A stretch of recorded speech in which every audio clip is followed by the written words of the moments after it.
Hey hi guys, இன்னைக்கு நம்ம tell me that you love மீயோட 7th எபிசோட் தான் பார்க்க போகிறோம். இந்த எபிசோட் ஸ்டார்டிங்கே பார்த்தீங்கன்னா சின்ன வயசு ஹீரோவையும் ஃப்ரெண்டையும் காட்டுவாங்க.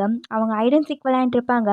அப்போ ஹீரோ ஒரு இடத்துக்கு போய் ஒளிஞ்சிட்டு ஹீரோட வாய்ஸ் நம்மளுக்கு என்ன சொல்லுன்னா, இந்த மாதிரி ஐடன் சீக் அப்போ நீங்கள் தனியாக குவைட்டான பிளேஸில் போய் ஒளிஞ்சிடக்கூடாது. அப்படி ஒளிஞ்சாலுமே 2 தாட் நம்மளுக்கு வரும். ஒன்று, அவங்கள நம்ம கண்டுபிடிச்சிடக்கூடாதுன்னு நினைப்போம். இன்னொன்று, அவங்க நம்ம கண்டுபிடிச்சா நல்லா இருக்குமேன்னு தான் யோசிச்சுட்ருப்போம். அதே மாதிரி தான் நானும் இருக்கும்போது இந்த சைடு ஐடன் சீக் ப்ளே பண்ணிகிட்டு இருப்பாங்க. ஹீரோவை மட்டும்தான் கண்டுபிடிக்க முடியாது. ஃப்ரெண்டு கூட இருக்க ஃப்ரெண்ட்ஸ்லாம் பார்த்தீங்கன்னா அவங்க அம்மா வந்து கூப்பிட்டோன்னே எல்லாரும் பார்த்தீங்கன்னா போயிடுவாங்க. இவர் மட்டும்தான் ஹீரோவை தேடிட்டு இருப்பாங்க. கடைசியாக பார்த்தீங்கன்னா ஹீரோவையும் கண்டுபிடிப்பாங்க. வாடா மச்சான் வீட்டுக்கு போகலான்னு சொல்லிட்டு இவங்க 2 பேர் பார்த்தீங்கன்னா வந்துட்டு இருப்பாங்க. அப்போ நம்மளுக்கு ஹீரோட வாய்ஸ் என்ன சொல்லுன்னா, நாங்கள் 2 பேர் என்றைக்குமே பிரிஞ்சது கிடையாது, நாங்கள் 2 பேர் பேச முடியாது, ஆனால் இப்போ வரையும் நல்ல ஃப்ரெண்ட்ஸாக இருக்கோம்னு சொல்லி ஹீரோட வாய்ஸ் நம்மளுக்கு அங்கே முடியும். இந்த சைடு நம்மளுக்கு ஹீரோ அந்த பஸ்ஸில் ஹீரோயின் வரும்போது பார்த்துருப்பாங்க இல்லையா, அதுக்கப்புறம் தான் போய் பஸ் ஸ்டாப்பில் வெயிட் பண்ணியிருப்பாங்க. அப்போ ஹீரோ என்ன யோசிச்சிருப்பாங்கன்னா, இப்போ எனக்கு அதே மாதிரி தாட் தான் இருக்குது. எனக்கு ஹீரோயின் வேணுமா இல்லை அவங்கள விட்டு டிஸ்டன்ஸ் மெயின்டைன் பண்ணுமா எனக்கு தெரியலேன்னு தான் ஹீரோயின் அங்கே வரும்போது இவங்க யோசிச்சிருப்பாங்க. ஹீரோயின் கிட்ட பீச்சுக்கு போகலாமான்னு சொல்லி கேட்கும்போது இவர் மைண்ட்குள்ளே என்ன ஓடி இருக்குன்னா, இந்த மாதிரி நிறைய விஷயம் பார்த்தீங்கன்னா என் மைண்ட்குள்ளே ஓடி இருக்கும், அதுக்கு ஆன்சர் தேடி நான் சுற்றிட்டு இருப்பேன், யாருக்காகவும் இல்லை இவங்களுக்காண்டி தான் ஹீரோயினை பார்த்து இவர் மைண்ட்குள்ளே ஓடிட்டு இருக்கும். அப்படிதான் இவங்க பீச்சுக்கும் வந்திருப்பாங்க. போன எபிசோடில் பார்த்த எல்லாமே நடக்கும். ஹீரோயினும் பார்த்தீங்கன்னா எனக்கு உங்களை பிடிச்சிருக்குன்னு சொல்லியிருப்பாங்க இல்லையா, ஹீரோ ஒரு மாதிரி பார்த்துருப்பாங்க. அதுக்கடுத்து ஹீரோயின் என்ன சொல்லியிருப்பாங்கன்னா, இந்த மாதிரி இந்த விஷயத்த உங்களுக்கு தெரிஞ்ச மாதிரி காட்டிக்க கூடாதுன்னு தான் நினைப்பீங்க, ஆனால் உங்ககிட்ட ஒரு விஷயம் நான் சொல்லணும், எனக்கு உங்களை ரொம்பவே பிடிக்கும், ஏன்னா நீங்கள் ரொம்ப ஸ்லோ இல்லையா இதை கண்டுபிடிக்கிறதுக்கு, அதனால தான் நானே சொல்கிறேன்னு சொல்லி ஹீரோவை பார்த்து சைன் லாங்குவேஜில் சொல்லுவாங்க. ஹீரோக்கும் அது புரிஞ்சிருக்கும் இல்லையா. ஹீரோயினை பார்த்து என்ன சொல்லுவாங்கன்னா, சைன் லாங்குவேஜில் இந்த மாதிரி இந்த விஷயத்த நான் ஏற்றுக்கலாமான்னு கூடாதான்னு சொல்லி தெரியலேன்னு சொல்லி காட்டுவாங்க.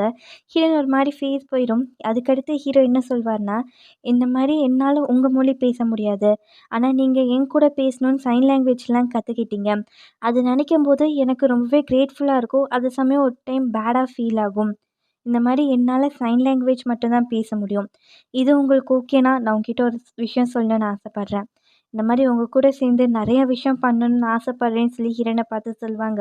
ஹீரோனுக்கு கொஞ்சம் புரியாது, கொஞ்சம் கொஞ்சம் தானே புரியும். அதை வச்சுட்டு இந்த மாதிரி நீங்கள் என் கூட சேர்ந்து நிறைய விஷயம் பண்ணணும்னு ஆசைப்பட்றீங்களான்ட்டு ஹீரோவை பார்த்து கேட்கும்போது ஹீரோவும் ஆமான்னு சொல்லி தலையாட்டுவாங்க. ஹீரோனுக்கு பார்த்தீங்கன்னா ரொம்பவே சந்தோஷமாக இருக்கும். ஹீரோயினை பார்த்து சைன் லாங்குவேஜில் இந்த மாதிரி உங்களுக்கு பிடிச்ச விஷயத்த நம்ம 2 பேர் சேர்ந்து பண்ணுவோம், அதனால் ரொம்பவே கான்சென்ட்ரேட் பண்ணி என் கூட பழகணும்னு ட்ரை பண்ணாதீங்க, என்ன சொல்ல நினைக்கிறீங்கன்னு சொல்லி கேட்கும்போது ஹீரோயினு சிரிச்சுட்டு ஓகே சொல்லுவாங்க. இந்த இடத்துல 2 பேருமே பார்த்தீங்கன்னா ஒன்று சேர்ந்து சிரிச்சிட்டு இருப்பாங்க. நெக்ஸ்ட் டே மார்னிங் ஹீரோயின் தூங்கி எழுந்திரிக்கும் போது ஹீரோ பீச்லேருந்து ஹீரோயினை பார்க்கறக்காண்டி வருவாங்க. இந்த மாதிரி உங்களுக்கு சன்ஷைன் பார்க்கணுமான்னு சொல்லி கேட்கும்போது ஹீரோயினுக்கு புரியாது. ஹீரோயினை என்னதுன்னு சொல்லி கேட்கும்போது சன்ரைஸ் உங்களுக்கு பார்க்கணுமான்னு சொல்லி மறுபடியும் ஹீரோ சைன் லாங்குவேஜில் காட்டுவாங்க. சன்ரைஸ் பார்க்கறக்காண்டி தான் வந்திருப்பாங்க. அந்த இடத்துல கை கோர்த்து ஹீரோயின் பார்த்தீங்கன்னா ஹீரோவை கிஸ் பண்ணுவாங்க. இந்த இடத்துல 2 பேரும் ஒன்று சேருவாங்க. நெக்ஸ்ட் டே பார்த்தீங்கன்னா ஹீரோ வீட்டில் தான் காட்டுவாங்க. அப்படி இவர் பூனை கூட விளையாண்டுருக்கும்போது ஹீரோயின் வீட்டுக்கு வந்திருப்பாங்க. ஹீரோக்கு ஃபுட்டெல்லாம் எடுத்துகிட்டு 2 பேரும் சாப்பிட்டுட்டு இருப்பாங்க. அப்படியே வாட்டர்மெலன் சாப்பிட்டுட்டு இருக்கும்போது ஹீரோயின் பார்த்தீங்கன்னா சைன் லாங்குவேஜ் கொஞ்சம் கொஞ்சம் தானே தெரியும். வாட்டர்மெலன்னா என்னது, சீசன்னா என்னது, ஹாட்டுக்கு எப்படி சொல்லணும், வின்டருக்கு எப்படி சொல்லணும், ஸ்ப்ரிங்குக்கு எப்படி சொல்லணுன்ட்டு அவரை வாட்டர்மெலன் சாப்பிட விடாமல் ஒவ்வொன்றா கேட்டுட்ருப்பாங்க. ஹீரோவும் சலிக்காமல் ஒவ்வொன்றுக்கும் அழகாக சொல்லி கொடுத்துட்ருப்பாங்க. ஒரு கட்டத்தில் இவருக்கு வாட்டர்மெலன் சாப்பிட்ணுன்னு தோணிடும் போல். ஹீரோயின் பேசுறதெல்லாம் கண்டுக்காமல் இவர் பாட்டுக்கு சாப்பிட்டுட்டு இருப்பாங்க. அந்த இடம் பார்க்குறக்கு அவ்வளோ அழகாக இருக்கும். அப்படியே அவங்கவுங்க வேலையை பார்க்க ஆரம்பிப்பாங்க. ஹீரோயின் புக் படிச்சுட்டே சாங் கேட்டுட்டு இருப்பாங்க. அப்போ ஹீரோ ட்ரா பண்ணிக்கிறத பார்த்து அந்த சாங்கோட சவுண்டை பார்த்தீங்கன்னா இவங்க ரெடியூஸ் பண்ணிடுவாங்க. இவர் வேலை பண்ணிகிட்டு இருக்கும்போது ஹீரோயின் தூங்கியிருப்பாங்க. இதை பார்த்து இவர் அவங்களுக்கு பிளாங்கெட்லாம் போட்டுட்டு விண்டோஸ்லாம் க்ளோஸ் பண்ணிவிட்டு சவுண்டு போடக்கூடாதுன்னு அமைதியாலாம் நடந்து போவார். நம்மளுக்கு சோயுங் தான் காட்டுவாங்க. அதான் தினோன்னு சொல்லி ஒரு பெயிண்டிங் இருக்கும் இல்லையா, அது யார் பண்ணுறாங்கன்னு கண்டுபிடிக்க சொல்லியிருப்பாங்க. அந்த மாதிரி ஹீரோ தானே அது, ஆனால் இவங்களுக்கு தெரியாது. அவர் வரைஞ்ச பெயிண்டிங்கை ஒவ்வொன்று காட்டிட்டு அந்த ஸ்கூலில் கூட சின்ன குழந்தையோட பெயிண்டிங் வரைஞ்சிருப்பாங்க. கடைசி அந்த பாட்டிமாவோட பெயிண்டிங் வரைஞ்சிருப்பாங்க இல்லையா, ஆனால் அதில் பார்த்தீங்கன்னா அவர் தினோன்னு மட்டும் எழுதியிருக்க மாட்டாங்க. இதுக்கு காரணம் என்னவா இருக்குன்னு சொல்லி கேட்கும்போது மேபி போலீஸ் வந்திருக்கலாம் இவங்க ட்ரா பண்ணும்போது, அதனால் அவசரமாக கிளம்பி போயிருக்கலாம்னு சொல்லுவாங்க. இது பார்த்தீங்கன்னா சோயும் கேட்டுட்டு இது மாதிரி பக்கத்தில் இருக்க பிளேஸ் தானே விசாரிக்கணும்னு சொல்லி யோசிப்பாங்க. நெக்ஸ்ட் சீனே ஹீரோயின் பார்த்தீங்கன்னா காஃபி டெலிவர் பண்ணுறதுக்காண்டி வந்திருப்பாங்க. அங்கே சைடு என்ன ஹீரோ தான் காட்டுவாங்க. ஹீரோனுக்கு டெக்ஸ்ட் பண்ணுவாங்க, இந்த மாதிரி எனக்கு கிளாஸ் சீக்கிரமாக முடிஞ்சிருச்சு, அதனால நான் ஒன்று யோசிச்சேன்னு சொல்லி டைப் பண்ணுவாங்க. சரி ஹீரோயின் அதை பார்த்துட்டு ஓகே நானும் சீக்கிரமாக வேலையை முடிச்சுட்டு வந்துடுறேன்னு சொல்லி டைப் பண்ணுவாங்க. ஹீரோ மூவி போலாமா? உங்களுக்கு ஓகேவான்னு சொல்லி கேட்கும்போது, ஹீரோயின் எனக்கு ரொம்ப பிடிக்கும். நம்ம போலான்னு சொல்லிட்டு 2 பேரும் டெக்ஸ்ட் பண்ணிட்டுருப்பாங்க. அப்படி ஹீரோயின் போம்போது, சோயிங் பார்த்தீங்கன்னா அந்த இடத்துக்கு வருவாங்க. 2 பேத்துக்கு தெரியும் இல்லையா? அதனால ஹாய் சொல்லிப்பாங்க. இந்த மாரி ஹீரோயின் காஃபி டெலிவர் பண்ண வந்தது சொல்லுவாங்க. அவங்களும் உங்க சைன் லாங்குவேஜ் இம்ப்ரூவ் ஆயிருச்சான்னு சொல்லி கேட்கும்போது, ஹீரோயின் நான் நினைக்கிறேன்னு சொல்லிட்டு, இந்த மாரி நீங்க ஃப்ரெண்ட்ஸா இருக்கும்போது ஹீரோக்கு நெறையாவே ஹெல்ப் பண்ணியிருப்பீங்க காலேஜ்லன்னு சொல்லி கேட்கும்போது, அவங்களும் ச்ச அந்த மாரி கிடையாது. ஹீரோக்கு நான் நோட்ஸ் எடுத்து குடுக்கறனால எனக்கு ஸ்காலர்ஷிப்ல அமௌண்ட் கிடைக்கும். 4 வருஷமும் ஹீரோ தான் எனக்கு ஹெல்ப் பண்ணியிருக்காம்பாங்க. ஹீரோயின் அவங்ககிட்ட ஹீரோக்கு என்ன விஷயம் பிடிக்கும் காலேஜ் டைம்லன்னு சொல்லி கேட்பாங்க. எப்படி அவன் நடந்துப்பாருன்னு சொல்லி கேட்கும்போது, இவங்களும் அவன் நெறைய கிளாஸ்லாம் கட் அடிப்பான். நெறைய பிக்கி திங்ஸ் மட்டும் தான் அவனுக்கு ரொம்பவே பிடிக்கும்னு சொல்லும்போது, ஹீரோயின் கிளாஸ்லாம் கட் அடிப்பாரா? அந்த மாரி யோசிச்சு பார்க்கவே இல்லைன்னு சொல்லும்போது, அவங்களும் எல்லாத்துக்கும் காரணம் நான் தான். நான் கிளாஸுக்கு அவ்வளவா சரியா வரமாட்டேன். Bad student. நான் இல்லாதம்போது அவனால கிளாஸ் என்ன நடக்குதுன்னு தெரியாது இல்லையா? அதனால என் கூட சேர்ந்து அவன் கிளாஸ் கட் அடிச்சுருவான்ட்டு, காலேஜ்ல நடந்த இன்சிடென்ட் பார்த்தீங்கன்னா, ஹீரோயின் கிட்ட சொல்லுவாங்க. ஹீரோயின் அத கேட்டுட்டு வருவாங்க. நெக்ஸ்ட் சீனே ஹீரோ, ஹீரோயின் மூவி பார்க்கறக்காண்டி தான் வந்திருப்பாங்க. மூவி பார்த்தாங்களோ இல்லையோ தெரியல 2 பேரும் மாறி மாறி தான் பார்த்துக்கிட்டாங்க. மூவி முடிஞ்சோனே இவங்க ரெஸ்டாரண்ட்டுக்கு தான் வந்திருப்பாங்க. ஹீரோவும் ஹீரோயின பார்த்து, "உனக்கு வேற மூவி பார்க்கணும்னு தானே ஆசையா இருந்தது. என்னால தானே இந்த மூவி சூஸ் பண்ணேன்ட்டு" சைன் லாங்குவேஜ்ல கேட்பாங்க. ஏன்னா அந்த மூவில பார்த்தீங்கன்னா, கீழ சப்டைட்டில்ஸ் ஹீரோனால படிக்க முடியும்ல. அதனால தான் போயிருப்பாங்களோன்னு சொல்லி ஹீரோ கேட்பாங்க. ஹீரோயின், "ஆமா. ஆனா உங்களுக்கு இது புரிஞ்சதில்ல. புரியாம எதுவும் போலேன்னு" சொல்லி கேட்கும்போது, ஹீரோ "கவலைப்படாத. நான் ஸ்கிரிப்ட்ட உனக்கு எப்படி படிச்சேனோ, அதே மாரி நான் படிச்சு புரிஞ்சுப்பேன்ட்டு" அங்க ஜாலியா பேசிட்டு இருப்பாங்க. அப்படியே சைன் லாங்குவேஜ் 1, 2 பார்த்தீங்கன்னா, ஹீரோ, ஹீரோயினுக்கு சொல்லிக் குடுத்துட்டு இருப்பாங்க. அப்படியே நம்மளுக்கு இந்த சைடு சோயங்க காட்டுவாங்க. ஹீரோவோட ஃப்ரெண்ட் மீட் பண்றதுக்காண்டி பாருக்கு வந்திருப்பாங்க. அவரும் அவங்கள பார்த்து கொஞ்சம் ஷாக்கா தான் பார்த்துட்டு இருப்பாங்க. அவங்க 2 பேரும் உட்காந்து பேசுறத நம்மளுக்கு காட்டுவாங்க. அவரும், "நீ என்ன அதிசயமா இங்கலாம் வந்திருக்கேன்னு" சொல்லி கேட்கும்போது, சோயுங்கும், "இல்ல இந்த மாரி நான் ஹீரோவ மிஸ் பண்ணத விட உன்ன மிஸ் பண்ணது தான் அதிகம்னு" சொல்லும்போது, அவரும், "இங்க பாரு, நீ எதுக்குமே ட்ரை பண்ணது எனக்கு கல்யாணம் ஆகி குழந்தலாம் இருக்கு. அதனால நீ நினைக்கிறதெல்லாம் நடக்காதுன்னு" சொல்லும்போது, அவங்களும் பார்த்தீங்கன்னா சிரிச்சிருவாங்க. இந்த மாரி நான் மிஸ் பண்ண நெறைய இடத்துக்கு போனேன், வந்தேன், எல்லாமே பார்த்தேன். அதே மாரி நான் மிஸ் பண்ண பெர்சன்ஸ்லயும் பார்த்துட்டு இருந்தேன். அதே மாரி தான் நீயும்னு சொல்லுவாங்க. அவரும், "இந்த மாரி நீங்க திரும்பி வராதன்னா வராம இருக்கவா போற? வந்துட்டு தானே இருப்ப. அப்புறம் ஏன் இது இப்படிலாம் பேசுறேன்னு" கேட்பாங்க. அவங்களும், "ஆனா நம்ம இப்படி மீட் பண்றது ஹீரோக்கு ஹர்ட்டா இருக்குமேன்னு" சொல்லி கேட்கும்போது, ஃப்ரெண்ட் என்ன சொல்வார்னா, "இங்க பாரு, நீ இன்னும் அவன நெனச்சிட்டு இருக்கியா என்னன்னு எனக்கு தெரியாது. உங்க 2 பேத்துக்குள்ள என்ன நடந்ததுன்னு தெரியாது. ஆனா இன்னும் அவன் ஏன் உன்ன நெனைக்கணும்? உன் மேல ஃபீலிங்ஸ் வச்சுட்டு இருக்கணும்னு நீ நெனைக்கிறேன்னு" சொல்லி கேட்பாங்க. அவங்களும் எந்த பதிலும் பேசிக்க மாட்டாங்க. ஃப்ரெண்ட பார்த்துட்டு, "நான் இவ்ளோ வருஷம் கழிச்சு வந்திருக்கேன். எப்படி இருக்கேன்னு கூட ஒரு ஃபார்மாலிட்டி கேட்க மாட்டியான்னு" சொல்லி கேட்பாங்க. அவரும் சிரிச்சுட்டு, "உன்ன பார்த்தா யாருமே மாறிட்டேன்னு சொல்ல மாட்டாங்க. நீ இன்னும் அப்படியே தான் இருக்கேன்னு" சொல்லும்போது, அவங்களும், "கண்டிப்பா கிடையாது. நான் நெறையாவே சேஞ்ச் ஆயிட்டேன்னு" சொல்லிட்டு ஃப்ரெண்ட பார்த்து சொல்லுவாங்க. நம்மளுக்கு நெக்ஸ்ட் சீன் பார்த்தீங்கன்னா, ஹீரோயின் தான் காட்டுவாங்க. ஹீரோவும் ஹீரோயினோட பர்த்டே தனக்கு எப்படி தெரிஞ்சதுன்னு சொல்வாங்க. இந்த மாரி பெயிண்டிங் பார்த்தீங்கன்னா, ரெக்கார்டிங் ஸ்டுடியோ கொண்டு போம்போது தானே அந்த நோட்ஸ பார்த்து ஹீரோக்கு தெரிஞ்சிருக்கும். அத பார்த்தீங்கன்னா சைன் லாங்குவேஜ்ல சொல்லும்போது ஹீரோயினும் புரிஞ்சுப்பாங்க. "ஓ! ஜுவானோட ரெக்கார்டிங் ஸ்டுடியோக்கு போனீங்களான்னு" சொல்லி கேட்பாங்க. அவரும், "ஆமா, உன்னோட ஃப்ரெண்டோட ஸ்டுடியோக்கு தான் போனேன்னு" சொல்லும்போது, ஹீரோயினும், "அவன் ஒன்னும் என்னோட ஃப்ரெண்டு மட்டும் கிடையாது. ஒரு ஃபேமிலி மெம்பர் மாரிம்பாங்க." ஹீரோவும் அத கேட்டுட்டு ஹீரோயினோட கை கோட்ட அங்க நடந்து போயிட்டுருப்பாங்க. அப்ப ஹீரோயினும் பார்த்தீங்கன்னா, "நான் நெறைய சவுண்ட்ல தான் இருந்திருக்கேன். ஆனா இந்த மாரி சைலன்ஸும் பார்த்தா ரொம்பவே நல்லா இருக்குன்ட்டு" இவங்க பேசிட்டு இருப்பாங்க. ஹீரோவ பார்த்து பேச மாட்டாங்களே! அதனால ஹீரோக்கு எதுவுமே புரியாது. ஹீரோயினையே பார்த்துட்டு இருக்கும்போது ஹீரோயினும், "இல்லைங்க சாரி நான் தெரியாம இப்படி பேசிட்டேன். உங்களுக்கு தெரியிற மாரி பேசியிருக்கேன்னு" சொல்லும்போது, ஹீரோ, "பிரச்சனை இல்ல நீ பேசு நான் கேட்குறேன்பாங்க." ஹீரோயின் திரும்பி திரும்பி சாரி கேட்கும்போது, ஹீரோ எது கிடையாதுன்ட்டு அங்கேருந்து 2 பேருமே ஜாலியா நடந்து போவாங்க. நம்மளுக்கு ஜிம்ல தான் காட்டுவாங்க. ஹீரோயினோட தம்பியும் ஃப்ரெண்டும் பார்த்தீங்கன்னா அங்க தானே இருப்பாங்க. தம்பிக்கு ஃப்ரெண்ட கண்டா எப்படி இருக்குன்னு தெரியாது. எப்ப பார்த்தாலும் அவங்கள கிண்டல் பண்ணிட்டே இருப்பாங்க. இப்ப கூட ஒரு 60ஸ் ஏஜ் உள்ள கப்பிள் பார்த்தீங்கன்னா, ட்ரெட்மில்ல ஜாலியா ஓடிட்டு இருப்பாங்க. இத பார்த்துட்டு, "நீங்க 60ஸ்ல எப்படி இருக்கீங்க? 30ஸ்ல கூட ஒருத்தவங்க உங்க ஏஜ்ல தான் இருக்காங்கன்ட்டு" ஃப்ரெண்ட கிண்டல் பண்ணிட்டு சிரிச்சுட்டே போவாங்க. லிஃப்ட்ல பார்த்தீங்கன்னா, இவங்க 2 பேரும் ஒண்ணா போற மாரி தான் இருக்கும். அவரும் வந்துட்டு, "இந்த மாரி நான் ஏன் தெரியுமா உங்களோட அறிவாளியா இருக்கேன்னு" சொல்லி கேட்கும்போது, "எதனால? எதனால? சொல்லுடான்னு" சொல்லி கேட்பாங்க. ஏன்னா, உங்கள டீஸ் பண்றது எனக்கு ரொம்பவே ஃபன்னா இருக்கு. அதனால தான்பாங்க. ஃப்ரெண்டும், "உனக்கு வேற ஃப்ரெண்ட்ஸ் இல்லையா? நீ போய் அவங்க கூட சுத்த வேண்டியதானேன்னு" சொல்லி கேட்கும்போது, அவரும், "ஆமா என் ஃப்ரெண்டு கூட தானே இங்க இருக்கேன்பாங்க." ஃப்ரெண்ட மீன் பண்ணி தான் ஃப்ரெண்டுன்னு சொல்லியிருப்பாங்க. அவங்களும், "சரி என்ன ஃபாலோ பண்ணிட்டு வான்ட்டு" ஒரு கடைக்கு தான் வந்திருப்பாங்க. இவங்க வேகமா ட்ரிங்க குடிப்பாங்க. "நீங்க எதுக்கு இவ்ளோ வேகமா குடிக்கிறீங்கன்னு" சொல்லி கேட்கும்போது, ஃப்ரெண்டும், "ஏன்னா என் கோவத்த நான் கண்ட்ரோல் பண்ணிட்டு இருக்கேன்பாங்க." அவரும் புரிஞ்சுப்பாங்க நம்ம மேல தான் கோவமா இருக்காங்கன்ட்டு. "சரிங்க எனக்கு புரியுது. என் மேல தானே கோவம். இனி உங்கள டீஸ் பண்ண மாட்டேன்னு" சொல்லும்போது, ஃப்ரெண்டும், "இங்க பாரு. நீ பார்த்தீன்னா என் ஃப்ரெண்டோட தம்பி. அந்த மாரி நானும் உன்ன தம்பியா தான் பார்க்குறேன். நீ என்னோட அக்கா மாரி பாருன்னு" சொல்லும்போது, அவர் லைட்டா ஷாக் ஆயிட்டு, "இங்க பாருங்க. நீங்க என்னோட அக்காவோட ஃப்ரெண்டு. நான் உங்கள ஃப்ரெண்டா தான் பார்க்குறேன்னு" சொல்லிட்டு இவங்க ட்ரிங்க் பண்ணிட்டுருப்பாங்க. கொஞ்ச நேரத்திலேயே ட்ரிங்க் நெறைய குடிச்சிருப்பாங்க போல ஃப்ரெண்டு. தம்பிய பார்த்து, "இந்த மாரி உனக்கு ஒரு விஷயம் தெரியுமா? நான் ஏன் திரும்ப அந்த ஜிம்முக்கு வந்து சேர்ந்தேன், அந்த பேர் ஜேடம்ங்கிற பேருக்கே பார்த்தீங்கன்னா லவ்வில் ஃபாலோ ஆகிட்டேன். இந்த மாதிரி குழந்தைத்தனமாக தான் இருக்கும் நான் சொல்கிறது, ஆனால் எனக்கு ரொம்பவே பிடிக்கும். இந்த மாதிரி ஒரு பர்சன் எனக்காண்டி லவ் லைஃப்பில் வரணும், ஒன்றா சேர்ந்து என் லைஃப்பை லீட் பண்ணுன்ட்டு. ஆனால் அந்த மாதிரி நடந்ததே கிடையாதுன்ட்டு இவங்க ஃபீலிங்ஸை கொட்டிகிட்டு இருப்பாங்க. இது தம்பியும் கேட்டுட்டு இருப்பாங்க.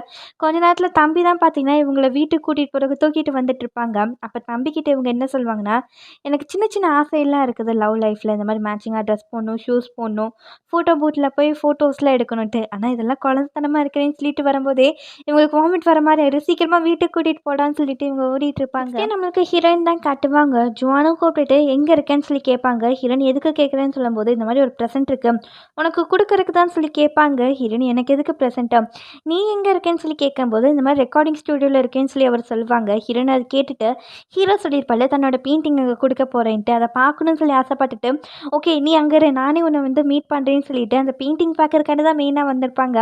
அது பார்த்துட்டு இருக்கும்போது ஜுவானும் வந்துட்டு பெயிண்டிங் செம்மையாக இருக்குல்ல, வா உன் கிஃப்ட்டு கொடுக்குறேன்ட்டு ஸ்டூடியோக்குள்ளே கூட்டிகிட்டு வந்து கிஃப்ட் கொடுப்பாங்க. அது என்னவா இருக்குன்னா ஹெட்ஃபோன் ஆர்ட்ஸ் தான் இருக்கும். ஹீரோயின் இது நிஜமாலே எக்ஸ்பென்சிவாக இருக்குமேன்னு சொல்லி கேட்கும்போது ஜுவான் அதெல்லாம் ஒன்றும் கிடையாது, இல்லை நீ ஒரு சாங் கேளுன்ட்டு ரெக்கார்ட் பண்ணி வச்ச சாங்கை போடுவார். இந்த சாங்கை நீ ஃபீல் பண்ண என்ன தோணுது என்கிட்ட சொல்லுங்கும்போது ஹீரோயின் அதை கேட்டுட்டு ஹீரோ கூட இருந்த ஒரு மூமெண்ட்டை தான் யோசிச்சு பார்ப்பாங்க. இந்த மாதிரி சிக்னலில் வெயிட் பண்ணிட்டு இருக்கும்போது ஹீரோவும் ஹீரோனை பார்த்து ரேடியோ ஆன் பண்ணிட்டேன், நீ சாங்ஸ் கேட்குறேன்னு சொல்லி கேட்பாங்க. ஹீரோனுக்கு புரியாது, அவரும் ரேடியோவை ஆன் பண்ணியிருப்பாங்க. ஆனால் ரேடியோவில் கரகரன் தான் வரும், ஏன்னா சேனல் எதுவுமே செட் பண்ணியிருக்காதனால. ஹீரோவும் ஹீரோனை பார்த்து இந்த மாதிரி சாங் வருதா, சேனல் கிளியராக இருக்கான்னு சொல்லி கேட்பாங்க. ஹீரோன் அதை புரிஞ்சுக்கிட்டு சாங்லாம் வருது, ஆனால் எனக்கு இப்போ சைலண்ட்டாக இருக்கிறது தான் ரொம்பவே பிடிச்சிருக்குன்ட்டு அந்த ரேடியோவை பார்த்தீங்கன்னா ஆஃப் பண்ணிடுவாங்க. இதை பற்றி யோசிச்சுட்டு தான் இங்கே ஸ்மைல் பண்ணிகிட்டு இருப்பாங்க. ஃப்ரெண்டும் ஓ பாட்டில் முழுகிட்டா போலன்னு சொல்லும்போது ஹீரோனும் இல்லை இல்லை பாட்டு ரொம்பவே நல்லா இருக்கும்பாங்க. வர வர மியூசிக் டேஸ்ட் நல்லா இருக்கே, உனக்கு மியூசிக் கேட்க பிடிக்கும்ல, அதனால தான் இது வாங்கி கொடுத்தேன்னு சொல்லும்போது ஹீரோனும் நான் ஃபஸ்ட்டு இது கேட்டுட்டு தான் இருந்தேன், ரிலாக்ஸ் ஆகும்போது எனக்கு எங்கேயாச்சும் ட்ராவல் பண்ணும்போது சாங் கேட்கணும்னு தோணும், ஆனால் எனக்கு இப்போ சைலண்ட்டாக இருக்கிறது தான் ரொம்பவே பிடிச்சிருக்கு, அதோட ஃபீலுமே நல்லா இருக்குன்னு சொல்லிட்டு ஹீரோ மீன் பண்ணது இதெல்லாம் சொல்லிட்டு இருப்பாங்க. ஜுவானும் பார்த்தீங்கன்னா கேட்டுட்டு இருப்பாங்க. நம்மளுக்கு ஹீரோவை தான் காட்டுவாங்க. அவர் பஸ்ஸில் வந்துட்டு இருப்பாங்க. ஹீரோயின் கிட்டேருந்து டெக்ஸ்ட் வந்திருக்கும், பெயிண்டிங் நல்லா இருக்குது ஸ்டூடியோவில் போய் பார்த்தேன்ட்டு. அதை பார்த்துட்டு வந்துட்டு இருக்கும்போது பின்னாடி பார்த்தீங்கன்னா ஒரு 2 பசங்க ஒரு பையனை போட்டு புள்ளி பண்ணிகிட்டு இருப்பாங்க. தெரியாமல் அவன் தலையில் அடிச்சிட்டு இருக்கும்போது அந்த பையன் தெரியாமல் ஹீரோ மேலே டச் பண்ணிடுவான். ஹீரோவும் திரும்பி பார்ப்பாங்க, இவங்க என்ன பேசுகிறாங்கன்னு சொல்லி ஹீரோக்கு தெரியாது இல்லையா, அதனால சிரிச்சுட்டே தலையை கும்பிட்டு போய். ஆனால் அந்த பையன் பார்த்தீங்கன்னா என்னடா ஹீரோ எதுவுமே கேட்காம திரும்பிட்டாரேன்னு சொல்லிட்டு ஹீரோவை தான் பார்த்துட்டு இருப்பாங்க. பஸ்லேருந்து இறங்கும்போது ஹீரோவும் பார்த்தீங்கன்னா திரும்பி இந்த பசங்களை பார்த்துட்டு ஏதோ யோசிச்சுட்டு போவாங்க. இந்த சீன் நம்மளுக்கு சோயங் தான் காட்டுவாங்க. ஹீரோ கடைசி அந்த பாட்டி பெயிண்டிங் வரைஞ்சிருப்பாங்க இல்லையா, அதை பார்த்துட்டு போலீஸ் ஸ்டேஷனில் போய் கேட்போன்னு போவாங்க. இந்த மாதிரி இந்த பெயிண்டிங் யார் வரைஞ்சாங்கன்னு தெரியுமா, அந்த பில்டிங் ஃபுட்டேஜ் ஏதாச்சும் கிடைக்குமான்னு சொல்லி கேட்கும்போது போலீஸ் ஆஃபீஸர் இல்லை மேடம், இந்த மாதிரி கம்ப்ளைண்ட் எதுவுமே வரல, வந்தால் தான் இதை பற்றி ஏதாச்சும் தெரிஞ்சுக்க முடியும்னு பேசிகிட்டு இருக்கும்போதே இன்னொரு போலீஸ் ஆஃபீஸர் வந்து அங்கே பார்த்துட்டு இந்த பெயிண்டிங்கா, இந்த பெயிண்டிங் வரைஞ்ச சமயத்தில் தான் பார்த்தீங்கன்னா காது கேட்காதவன் பார்த்தீங்கன்னா குடிகாரனை ஹெல்ப் பண்ண போய் ஒரு பிரச்சனை ஆயிடுச்சுன்ட்டு அந்த இன்சிடென்ட் ஒன்று நடந்துருக்குங்க, அதை பற்றி சொல்லுவாங்க. சோயுங்க்கு தெரிஞ்சிடும். ஹீரோக்கு கன்னத்தில் அடிபட்டதை பார்த்துருப்பாங்களே, அப்போ ஹீரோ தான் இதை பண்ணியிருக்காங்கன்ட்டு. நம்மளுக்கு இந்த சைடு ஹீரோவை காட்டுவாங்க. அவங்க ஃப்ரெண்டை மீட் பண்ணுறக்காண்டி பேக் தான் வந்திருப்பாங்க. ஃப்ரெண்டை பார்த்து என்னடா பிரச்சனை, நான் இங்கே வர சொல்லியிருக்கேன்னு சொல்லி ஹீரோ கேட்கும்போது ஃப்ரெண்டும் இல்லை மச்சான் என் ஒய்ஃப் தான் உன் வீட்டுக்கு போகக்கூடாது, உன்னை டிஸ்டர்ப் பண்ணக்கூடாதுன்னு சொன்னேன், அதான் உன்னை இங்கே வர வச்சேன், ஏன் நீ என்னை பார்க்குறக்கெல்லாம் வரமாட்டியான்னு சொல்லி கேட்பாங்க. ஹீரோ எதுவும் சொல்லாமல் சிரிச்சிட்டு இருக்கிறத பார்த்துட்டு உனக்கும் ஹீரோனுக்கு நடுவில் எல்லாம் நல்லா தானே போயிட்டுருக்குன்னு சொல்லி கேட்கும்போது ஹீரோ ஆமான்னு சொல்லி தலையாட்டுவாங்க. அவரும் எனக்கு ரொம்ப சந்தோஷமாக இருக்குடா, நீ ஹாப்பியாக இருந்தால் எனக்கு அது மட்டும் போதும்னு சொல்லி பேசிகிட்டு இருக்கும்போது ஹீரோவும் பார்த்தீங்கன்னா நம்ம ஸ்டார்டிங்கில் பார்த்தோம் சின்ன வயசில் ஐடன் சீக் விளையாண்டது அதை பற்றி கேட்பாரு. ஏன் மச்சான் நீ என்னை விட்டு போலேன்னு சொல்லி கேட்கும்போது ஃப்ரெண்டும் நீ தாண்டா வரல, சன்செட் ஆனதுக்கு பிறகு நீ வெளியில் வரல, அதனால தான் நான் தனியாக இருந்தேங்க போது அது இல்லை எல்லோரும் போன பிறகு நீ மட்டும் எனக்காண்டி வெயிட் பண்ணின்னு சொல்லி கேட்கும்போது ஃப்ரெண்டும் ஏன்னா எனக்கு வீட்டுக்கு தனியாக போகக்கூடாதுன்னு தோணுச்சுடா, எல்லா பசங்களும் பார்த்தீங்கன்னா அவங்க அம்மா கை கோர்த்து போனாங்க, நான் மட்டும் தனியாக போனால் எனக்கு ஃபீலிங்காக இருக்கும்ல, உன்னையும் தனியாக விடக்கூடாதுன்னு நினச்சேன், அதான் உன்னை தேடி வந்து உன்னை கூட்டிகிட்டு போனேன்னு சொல்லி சொல்லுவாங்க. ஹீரோவும் அதை கேட்டுட்டு ஃப்ரெண்டை பார்த்து எனக்கு இப்போ ஹீரோனை பார்க்கும்போது எனக்கு அந்த மாதிரி தான் தோணுது, ஐடென்சி கேமில் நீ எப்படி என்னை வந்து கண்டுபிடிச்சியோ அதே மாதிரி தான் ஹீரோயின் என் கூட இருக்கும்போது இப்படி ஃபீல் ஆகுதுன்னு சொல்லிட்டு ஹீரோனை பற்றி சொல்லுவாங்க. ஃப்ரெண்டும் அவங்கள என்னை ஃபஸ்ட் டைம் பார்க்கும்போது எனக்கு தோணுச்சுடா உனக்கு செட் ஆவாங்கன்ட்டு, 2 பேரும் சந்தோஷமாக இருந்தீங்கன்னா அது மட்டும் போதும்னு சொல்லி பேசிகிட்டு இருக்கும்போது ஃப்ரெண்டும் ஹீரோவை பார்த்துட்டு இந்த மாதிரி சோழி என்னை பார்க்கறக்காண்டி வந்தான், அவன்கிட்ட நிறைய விஷயம் சொல்லியிருக்கலாம், ஆனால் எனக்கு புரிஞ்ச ஒரு விஷயம் என்னென்னா அவள் மறுபடியும் எல்லாத்தையுமே ஃபஸ்ட்லேருந்து ஸ்டார்ட் பண்ணணும்னு நினைக்கிறான்னு சொல்லி ஹீரோவை பார்த்து சொல்லுவாங்க. ஹீரோட ஃபேஸ் ஒரு மாதிரி மாறும். இல்லைடா நீ தெரிஞ்சுக்கணும் தான் சொன்னேன், மற்றபடி எதுவும் சீரியஸாக எடுத்துக்காதேன்ட்டு ஹீரோவை தட்டி கொடுத்து போவாங்க. சரி ஹீரோ யோசிச்சுட்டு இருப்பாங்க. நம்மளுக்கு பார்த்தீங்கன்னா தம்பியை காட்டுவாங்க. ஹீரோனுக்கு ஷூ வாங்கும்போது கப்பல் ஷூ காட்டியிருப்பாங்க இல்லையா, அதை பார்த்தீங்கன்னா இவர் வாங்கி வச்சுருப்பாங்க போல். அதை பார்த்து யோசிச்சுட்டு ஃப்ரெண்டை மீட் பண்ணுறதுக்காண்டி வந்திருப்பாங்க, ஹீரோனோட ஃப்ரெண்டு. அவங்களும் எந்த விஷயத்துக்காண்டி என்னை கூப்பிட்டேன்னு சொல்லி கேட்கும்போது இவரும் அந்த ஷூவை எடுத்து கொடுப்பாங்க, ஓப்பன் பண்ணி பாருன்ட்டு. இவங்களும் ஓப்பன் பண்ணி பார்த்துட்டு என்னது இது அந்த ஷூஸ் தானேன்னு சொல்லி கேட்கும்போதும் அவரும் ஆமாம், நேற்று நைட்டு பேசினது உனக்கு ஞாபகம் இல்லையான்னு சொல்லி கேட்பாங்க. இவங்களும் எனக்கு இல்லைன்னு சொல்லும்போது இவரும் இந்த மாதிரி நீ எனக்கு ஒரு ஃப்ரெண்டாக இருக்கணும்னு ஆசைப்படல, கேர்ள் ஃப்ரெண்டாக இருக்கியான்னு சொல்லி கேட்பாங்க. இவருக்கு இவங்களை பிடிச்சிருக்கும் போல் இன்டெரக்டாக ப்ரொப்போஸ் பண்ணுவாங்க. ஃபஸ்ட்டு இவங்களுக்கு புரியாது, அப்புறம் தான் புரிஞ்சுட்டு டே என்னடா பேசுகிறேன்னு சொல்லி கேட்பாங்க. இவர் எதுவும் சொல்ல மாட்டாங்க. சரி நீ பேசி முடிச்சுனா நான் இங்கேருந்து போகலாமான்னு சொல்லி போகும்போது இவரும் வெயிட் பண்ண அந்த ஷூஸை கையில் கொடுத்துட்டு இந்த மாதிரி கப்பிள்ஸ் மட்டும்தான் ஷூஸ் சொன்னா பொண்ணு அவசியம் கிடையாதுன்னு சொல்லும்போதும் இவங்களும் சரின்ட்டு வாங்கிட்டு வெளியில் வந்துடுவாங்க. இவங்க இந்த மாதிரி பேசிகிட்டு இருக்கா, முட்டாள் ஏதாச்சும் ஆயிட்டானான்னு சொல்லிட்டு வெளியில் திட்டிகிட்டே போவாங்க. ரெண்டு சைடு ஐயோ நம்ம அவசரப்பட்டு சொல்லிட்டோமான்னு சொல்லி இவர் யோசிச்சுட்டு வந்துட்டு இருக்கும்போதே அந்த சைடு ஹீரோ ஹீரோயின் பார்த்தீங்கன்னா போகிறத பார்ப்பாங்க. ஃபஸ்ட்டு நார்மலாக தான் போவாங்க, அப்புறம் கை கோர்த்து போகிறத பார்த்துட்டு இவரும் நம்ம அக்காவுக்கு பாய் ஃப்ரெண்ட் கிடச்சிருச்சான் மாதிரி பார்த்து ஸ்மைல் பண்ணிகிட்டு இருப்பாங்க. வீட்டில் தான் காட்டுவாங்க. ஜுவானுக்கு பண்ண ஏதோ உடம்பு சரியில்லை போல், அதனால் இவர் ஃபுட்டெல்லாம் நல்லா ப்ரிப்பேர் பண்ணி கொடுப்பாங்க. ஜுவான் அதை பார்த்துட்டு உன்னை கல்யாணம் பண்ணிக்க போகிற ரொம்பவே கொடுத்த வச்சு விட நல்லா பார்த்து போயில சோறாக்கி போட்டுன்னு சொல்லி கேட்கும்போது தம்பியும் ஆமாம் நான் அவளை நல்லாவே பார்த்துப்பேன், ஆனால் அதெல்லாம் நடக்காது போலேன்னு சொல்லிட்டு இருக்கும்போது ஜுவானும் என்ன மச்சான் ஏதாச்சும் ஆச்சான்னு சொல்லி கேட்பாங்க. சாச்சா அந்த மாதிரி எதுவும் கிடையாது, ஒரு விஷயம் எனக்கு தெரிஞ்சு ஹீரோயினுக்கு ஒரு பாய் ஃப்ரெண்ட் கிடச்சிட்டாங்க போலேன்னு சொல்லும்போது இவருக்கு பொறை ஏறிடும் ஜுவானுக்கு. என்னடா சொல்கிறீங்க கேட்கும்போது இல்லை இன்னைக்கு அவள் ஸ்ட்ரீட்டில் போகும்போது ஒருத்தங்க கூட போகிறத பார்த்தேன்பாங்க.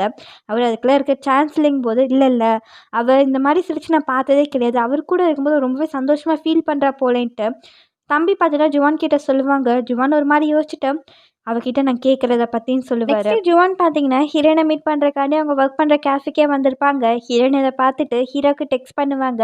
இந்த மாதிரி இன்றைக்கி நம்ம பிளான் பண்ண மாதிரி போக முடியாதுன்னு நினைக்கிறேன், என் ஃப்ரெண்டு வந்திருக்கா அவன் கூட போகிறேன்னு சொல்லும்போது ஹீரோவும் ஜாலியாக போயிட்டு வாங்க கூட நல்லா டைம் ஸ்பெண்ட் பண்ணுன்னு டெக்ஸ்ட் பண்ணிடுவாங்க. இந்த சைடு இவங்க வெளியில் வருவாங்க. எங்கே சாப்பிட போகலான்னு சொல்லி பேசிட்டு வந்திருக்கும் போதே ஹீரோ அந்த சைடு வரதை ஹீரோயின் பார்த்துருவாங்க. இவங்க 3 பேத்துக்கு தெரியும் இல்லையா, அது மாதிரி மீட் பண்ணி பேசிப்பாங்க. ஹீரோயினும் நம்ம ஒன்றா லஞ்ச் சாப்பிட போகலாமான்னு சொல்லி கேட்கும்போது ஹீரோ இல்லை வேண்டாம் நீங்கள் போங்க, நெக்ஸ்ட் டே நம்ம போய்க்கலான்னு சொல்லிட்டு ஃப்ரெண்டை பார்த்து சொல்லுவாங்க. ஜுவானை பார்த்து ஜுவானும் நெக்ஸ்ட் டைம் மீட் பண்ணலான்னு சொல்லி ஹீரோவை பார்த்து சொல்லுவாங்க. அப்போ ஹீரோயின் வெயிட் பண்ண நான் அவர்கிட்ட பேசிட்டு வந்துடுறேன்ட்டு சைன் லாங்குவேஜில் இவங்க 2 பேர் பேசிகிட்டு இருப்பாங்க. இது பார்த்திங்கன்னா ஜுவான் ஒரு மாதிரி தான் பார்த்துட்டு இருப்பாங்க. நெக்ஸ்ட் சீன் நம்மளுக்கு ஜுவானும் ஹீரோயினும் பேசிட்டு போகிறது தான் காட்டுவாங்க. ஜுவானும் ஹீரோயினை பார்த்து இந்த மாதிரி நீங்கள் 2 பேர் க்ளோஸ் ஆகிட்டீங்களான்னு சொல்லி கேட்கும்போது ஹீரோனும் ஆமான்னு சொல்லி சொல்லுவாங்க. ஜுவானும் அவரோட பிளான்ஸ்லாம் என்னது, நீங்கள் 2 பேரும் என்ன பண்ண போகிறீங்கன்னு சொல்லி கேட்கும்போது இப்போதைக்கு எதுவுமே நாங்கள் பிளான் பண்ணல, ஒன்றா ஆஃபீஸ் வந்துட்டு போவோம்னு சொல்லுவாங்க. அவரும் எதுக்குன்னு சொல்லி ஷாக்கிங்காக கேட்பாங்க. ஏன்னா நாங்கள் இப்போ தான் ஒன்றா இருக்க ஸ்டார்ட் பண்ணியிருக்கோம், உங்ககிட்ட முன்னாடியே சொல்லணுன்னு தான் நினச்சேன், இப்போ சொல்கிறேன் எனக்கு அவரை ரொம்பவே பிடிக்குன்னு சொல்லும்போது இவருக்கு அப்படியே பார்த்தீங்கன்னா ஃபேஸ் சேஞ்ச் ஆகிடும். அப்போ தான் நம்மளுக்கு ஒரு விஷயம் தெரிய வரும். இவருக்கு பார்த்தீங்கன்னா ஹீரோயின்ஸ் மேலே ஃபீலிங் இருக்குது, ஆனால் இப்போ வரையும் சொல்லியிருக்க மாட்டார். அதனால தான் இவர் மைண்ட் பார்த்தீங்கன்னா ஒரு மாதிரி அப்செட் ஆயிடும். இது ஹீரோயினுக்கும் தெரிஞ்சிடும். என்னாச்சு உனக்கு, ஏன் இப்படி இருக்க, நீ சர்ப்ரைஸ் ஆகிட்டேன்னு தெரியும், அதுக்குன்னு எதுவுமே பேச மாட்டேன்னு சொல்லி கேட்பாங்க. அவரும் இதனால தான் நீ சைன் லாங்குவேஜ் கற்றுக்கிட்டியான்னு சொல்லி கேட்கும்போது மேபி இருக்கலாம், அவரை ஃபஸ்ட் டைம் ஜோஜாயில் மீட் பண்ணும்போது நான் சைன் லாங்குவேஜ் கற்றுக்கிட்டேன், ஆனால் அவரை திருப்பி மீட் பண்ணுவேன்னு நினைக்கிறேன், ஆனால் அவரை மீட் பண்ணிட்டேன்னு சொல்லி சந்தோஷமாக சொல்லிட்டு இருப்பாங்க. இவரும் ஓ அப்படியா சரின்னு சொல்லி போகிறத பார்த்துட்டு ஹீரோயின் உனக்கு என்ன ஆச்சு, உனக்கு ஏதாச்சும் கொஷின்ஸ் இருந்தால் கேட்டுரு சொல்லி கேட்பாங்க. அவர் எதுவுமே சொல்ல மாட்டாங்க. ஹீரோயின் மேபி உனக்கு இது பிடிக்கலையான்னு சொல்லி கேட்பாங்க. அவரும் சாச்சா அந்த மாதிரி எதுவும் கிடையாது, எனக்கு கொஞ்சம் டயர்டாக இருக்குது அதனால தான் சொல்லும்போது ஹீரோயினும் அப்போ சரி நான் இங்கேருந்து போகிறேன், இன்றைக்கி நம்ம ஒன்றா போகிறது நல்லா இருக்காதுன்னு சொல்லும்போது அப்புறம் வேணாம் உன்னை நான் ட்ராப் பண்ணட்டான்னு சொல்லி கேட்பாங்க. ஹீரோயின் இல்லை வேண்டாம் எனக்கு கொஞ்சம் ஹர்ட்டிங்காக இருக்குது, இந்த மாதிரி நீ சர்ப்ரைஸ் ஆகிருப்பேன் தான், ஆனால் நீ நான் நினச்சி சந்தோஷப்படுவேன்னு நினச்சேன், ஆனால் அந்த மாதிரி எதுவுமே கிடையாதுன்னு சொல்லும்போது அவரும் அந்த மாதிரி எதுவும் கிடையாது, எனக்கு ஒன்று நினச்சி சந்தோஷம் தான் சொல்லிட்டு வார்த்தையை தயங்கி தான் பேசுவாங்க. ஹீரோயின் நான் இங்கேருந்து போகிறேன்னு சொல்லிட்டு வந்துடுவாங்க. இவருக்கு வந்து ஒரு மாதிரி சோகமாக தான் இருக்கும், ஏன்னா தன்னோட லவ் தனக்கு இல்லைன்னு தெரிஞ்சிருச்சு, அதனால் வீட்டில் உட்காந்து ஃபீல் பண்ணிகிட்டு இருப்பாங்க. இந்த சீன் நம்மளுக்கு ஹீரோவை தான் காட்டுவாங்க. இவர் வீட்டுக்கு வரும்போது அந்த இடத்துல சோயிங் நின்றுட்டு இருப்பாங்க. இவருக்கே கொஞ்சம் ஷாக்கிங்காக தான் இருக்கும். வீட்டுக்குள்ளே கூட்டிகிட்டு வந்திருப்பாங்க. ஸோ இவங்க எல்லா இடத்துலையும் சுற்றி பார்த்துட்டு இருக்கும்போது அந்த இடத்துல ஃபேக்ஸ் மிஷின் இருக்கும், ரொம்ப பழசு தான். அதை பார்த்துட்டு ஹீரோ கிட்ட இது இன்னும் வச்சிருக்கேன்னு சொல்லி கேட்பாங்க. ஹீரோ எந்த பதிலும் பேச மாட்டாங்க. சோயிங்கும் ஹீரோ பக்கத்தில் வந்துட்டு இந்த மாதிரி ஏன் உன்னை மீட் பண்ண வந்தேன்னு சொல்லி கேட்க மாட்டியா, நான் ப்ராக்டிஸ் பண்ணிட்டு வந்திருக்கேன்னு சொல்லுவாங்க. ஹீரோ தலையை திருப்பிப்பாங்க. சோயிங் ஹீரோ தொடலான்னு போகும்போது ஹீரோ விலகுவாங்க. அப்போ சோயிங்கும் ஹீரோவை பார்த்து, இப்போ நான் நல்லா இருக்கேன்னு சொன்னால் நீ என்கிட்ட பேசுவியா, நான் என்ன சொல்ல வந்தேன்னு சொல்லி கேட்பியான்னு சொல்லிட்டு ஹீரோவை பார்த்து கேட்பாங்க. ஹீரோ பார்த்தோன்னா சோயிங்கை பார்ப்பாங்க, ஆனால் எதுவும் பேசிக்க மாட்டாங்க. இதோட பார்த்தீங்கன்னா இந்த எபிசோட் முடியுது.